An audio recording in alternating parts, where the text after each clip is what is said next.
I am Neha Kumari and today we are going to solve some of the MCQs questions from the 11th, 12th or NEET level.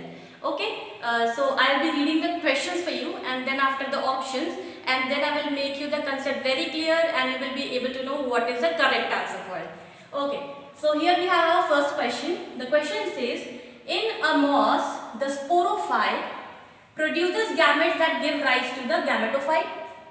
B option, arises from a spore produced from the gametophyte. Option C says, manufactures food for itself as well as for the gametophyte. And option D says, is partially parasitic on the gametophyte. Okay, so here we have, अब हम लोग solve करते हैं इसको. तो in a moss, the sporophyte produces gametes. Students, sporophyte कभी भी spores produce करेगा, not gametes. Gametes produce नहीं करेगा. ये इतना पढ़ के आपको समझ में आ गया होगा कि ऑप्शन जो है वो रॉन्ग है. So sporophytes produce spores, right. Gametes से प्रोड्यूस नहीं करता है and produces gametes that give rise to gametophyte. So this is obviously wrong, right. Sporophytes form spores, spores from protonema, protonema forms bud and then bud from the gametophyte. So this option is definitely wrong. Okay, so next option क्या आता है? Arises. In a moss, the sporophyte arises from a spore produced from the gametophyte. अब यहाँ पर देखो, ये बोल रहा है स्पोरोफाइट जो है वो स्पोर से अराइज होता है, बट वी नो स्पोर से अराइज होता है स्पोरोफाइट से, ना कि स्पोरोफाइट अराइज होता है स्पोर से. So this option is also wrong. Okay, next question, next option जो है वो बोल रहा है manufactures food for itself as well as for the gametophyte. Means sporophyte जो है वो खुद के लिए भी फूड मैन्युफैक्चर करता है और गैमेटोफाइट के लिए भी फूड मैन्युफैक्चर करता है. लेट अस सी. यहाँ पर अगर हम बात करें, देखो ये मॉस में जो है दो टाइप के लाइफ साइकिल्स होते हैं.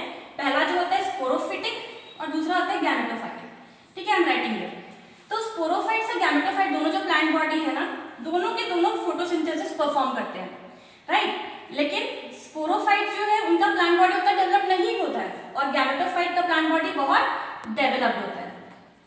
ओके, तो स्पोरोफाइट भी फोटोसिंथेसिस परफॉर्म करता है, अपना लिए खुद फूड बनाता है. गैमेटोफाइट भी फोटोसिंथेसिस करता है और अपने लिए खुद फूड प्रोड्यूस करता है. बट फिर भी स्पोरोफाइट को गैमेटोफाइट से फूड की जरूरत पड़ती है. ये थोड़ा सा फूड इससे डेराइव करता है अपने न्यूट्रिशन के लिए. तो हम लोग इस तरह से कह सकते हैं कि थोड़ा पैरासिटिक है इस पर. गैमेटोफाइट जो है वो स्पोरोफाइट जो है थोड़ा सा गैमेटोफाइट पे डिपेंडेंट है. ओके, तो यहाँ पर क्या हो रहा है, यहाँ पर फूड कौन किससे ले रहा है? स्पोरोफाइट ले रहा है गैमेटोफाइट से. ओके, एंड क्वेश्चन में क्या लिखा है? Sporophyte manufactures food for itself. ये यहाँ तक तो सही है, यहाँ तक तो सही है. As well as for the gametophyte, gametophyte के लिए भी. लेकिन यहाँ तो हम लोग कुछ और पढ़ रहे हैं. स्पोरोफाइट गैमेटोफाइट से ले रहा है, सो this option is also wrong. Option number D is saying sporophyte in moss is partially parasitic on the gametophyte. Now let us understand what is the meaning of parasitic. Parasites means वैसे individuals जो कि dependent होते हैं दूसरे individuals पे, यानी host पे अपने फूड के लिए. तो partially parasitic, थोड़ा सा.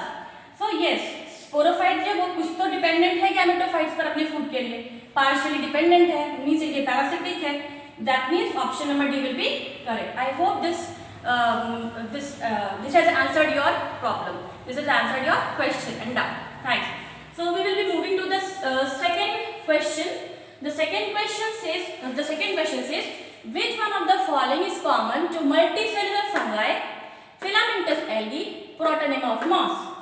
इन तीनों में क्या चीज, एक ऐसी कौन सी चीज है तीनों D ऑप्शंस में जो कि कॉमन है? Option A says diplontic life cycle. Option B says member of kingdom plantae. Option C says mode of nutrition. And option D says multiplication by fragmentation. Okay. So पहला अगर हम देखें, पहला option मैं यहाँ शॉर्ट फॉर्म में लिख दे रही हूँ. First multicellular fungi by MF. Okay. And I am then writing filamentous algae by FA. Okay.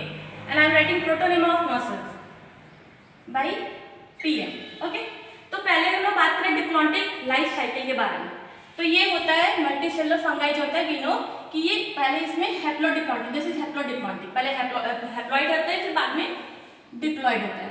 ठीक है. अगर हम लोग बात करें फिलामेंटस एल्गी के बारे में, तो ये पहले डिप्लॉइड होता है, then after haploids, okay, it becomes. अगर हम लोग बात करें प्रोटोनेमा ऑफ मॉसेस के बारे में, तो ये भी हैप्लोडिप्लॉइड होता है, ठीक है। तो ये तीनों के तीनों ऑप्शंस जो है बिल्कुल नहीं मिल रहे, ये दोनों को मिल रहा है लेकिन ये नहीं मिल रहा है। दैट मीन्स ये तीनों के तीनों में एक कॉमन डिप्लॉन्टिक लाइफ साइकिल नहीं है। Obviously option number A wrong हो गया। ऑप्शन नंबर बी के बारे में अगर बात करें, मेंबर्स ऑफ किंगडम प्लांटे, तो मल्टीसेलर फंगाई जो है, जैसे कि आर एच विटेकर सर ने कहा था, इन्होंने जितने भी स्पीशीज है उसको 5 किंगडम्स में डिवाइड किया था, जिसमें से कि फंगाई को उन्होंने टोटली डिफरेंट किंगडम में रखा था, ठीक है। तो यहाँ पर अगर हम बात करें तो मल्टीसेलर फंगाई, ये तो फंगाई किंगडम क्या हो गया, फिलामेंटस एल्गी प्लांटे में आता है, एंड प्रोटोनेमा ऑफ मॉसेस ये भी प्लांटे में आता है। तो ये कॉमन है क्या, ये तीनों के तीनों प्लांटे में तो नहीं है, एक फंगाई भी है। That means option number B भी रॉन्ग है। फाइन। फिर अगर हम लोग ऑप्शन नंबर सी में आते हैं, मोड ऑफ न्यूट्रिशन, ठीक है। तो मोड ऑफ न्यूट्रिशन अगर हम लोग बात करें प्रोटोनेमा ऑफ मॉसेस में, तो ये लोग फोटोसिंथेसिस परफॉर्म करते हैं। सो ओके, एल्गी की बात करें तो ये लोग भी फोटोसिंथेसिस परफॉर्म करते हैं, ऑटोट्रॉफिक होता है। लेकिन अगर फंगाई की बात करें, मल्टीसेलर फंगाई के बारे में, तो फंगाई जो होते हैं वो लोग पैरासिटिक भी होते हैं, यानी कि होस्ट में रहते हैं और अपना फूड डिराइव करते हैं। और अगर हम लोग बात करें इसकी, सेप्रोफाइटिक भी होती है, यानी कि दूसरे डेड एंड डिकेइंग ऑर्गेनिजम्स पे रह करके भी ये लोग अपना फूड डिराइव करते हैं। दैट मीन्स ये ऑप्शन नंबर सी भी रॉन्ग हो गया। तो जब फर्स्ट, सेकेंड, थर्ड जब रॉन्ग हो गया तो बचा ऑप्शन नंबर डी, लेकिन हम लोग इसको भी जस्टिफाई करेंगे, ओके। तो मल्टीप्लिकेशन बाई फ्रैगमेंटेशन, फ्रैगमेंटेशन मतलब क्या होता है, जैसे कोई ऐसे इंडिविजुअल है, यहाँ से ये डिफरेंट सेक्शंस में टूट गया, फिर ये सेक्शन जो है यहाँ आया, ये पूरा एक न्यू इंडिविजुअल ने ग्रो किया, this B section, this is 1 2 3, ये जो फ्रैगमेंट है पूरे न्यू इंडिविजुअल में ग्रो करेगा, ये फ्रैगमेंट जो है टूटने का पूरे न्यू इंडिविजुअल में ग्रो करेगा, ये फ्रैगमेंट जो है टोटल न्यू इंडिविजुअल में ग्रो करेगा। So this is called as fragmentation, okay. So multiplication by fragmentation. If you talk about multicellular fungi, तो इसमें ये मल्टीप्लिकेशन बाय फ्रैगमेंटेशन होता है, we no.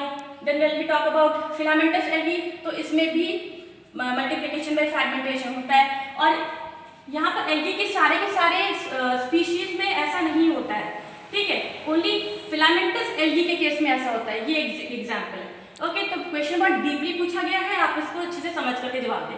Protonema of mosses, yes, protonema of mosses में भी जो इसका प्लांट बॉडी होता है टूट करके इधर उधर चला जाता है, और फिर जहाँ पर भी वो जाता है वहाँ जाकर के एक न्यू इंडिविजुअल ग्रो करता है, यस। तो हम क्या देख रहे हैं, तीनों के तीनों ऑप्शन जो है ऑप्शन नंबर डी के साथ जा रहे हैं, and this option will be correct, okay. I think this explanation has cleared your doubt. Now we will be moving to the question number 3, okay. So which one of the following matches is correct? इन सब में से जो भी matches जो दिए हुए 1 2 3 4, इनमें से कौन सा मैच है जो बिल्कुल सही है? So we have to find that, okay. So alternaria, sexual reproduction absent Deuteromycetes, yes. तो alternaria का क्लास तो होता है Deuteromycetes, इसका क्लास होता है Deuteromycetes, तो ये सही है। और साथ में ऑल्टरनेरिया में एसेक्सुअल रिप्रोडक्शन होता है, ना कि sexual reproduction, we have studied. So yes, asexual reproduction absent, तो ये तो हमें दोनों ही सही लग रहा है, ठीक है। एक ये हम लोग मार्क करके रख लेते हैं, अभी और भी आगे देख लेते हैं।